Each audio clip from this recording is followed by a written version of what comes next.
Guys, magandang araw po sa inyo. Mayroon po tayong another video po. Ito ay tungkol po sa fraction. Part 2 po ito, yung nakaraang video po natin na about fraction.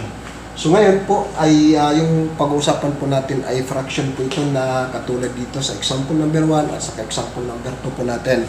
Dati yung part 1 po natin guys ay makikita po ninyo na yung nasa numerator ay pareho po silang 1. Additional fraction pa rin yun, pero yung process po or yung style po natin ay magagamit lamang po kapag yung numerator ay pareho po na 1. So dito sa example po natin ngayon guys, makikita po ninyo that yung example number 1 natin, we have 2/3 plus 1/5.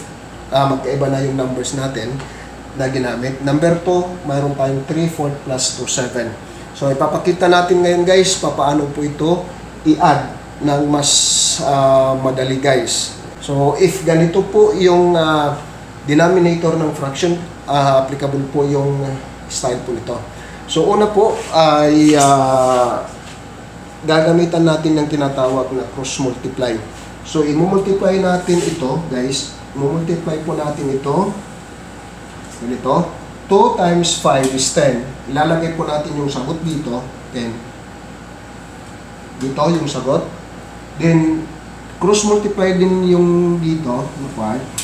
So, yung sagot is 3 times 1 is 3. Lalagay natin yung sagot dito. So, makikita po natin, nilagyan ko po ito ng ganito. Kasi yung sagot po dito, if you will cross multiply, then dito rin ay 3. Then, after that, i-add po natin ito, 10 plus 3. I-add po natin yan. 10 plus 3 is 13. So, ilalagay natin dito na 13. Then, over, para makuha natin yung denominator, multiply mo lamang po ito. So, 3 times 5 is 15. So, ito na yung magiging sagot. 13 over 15.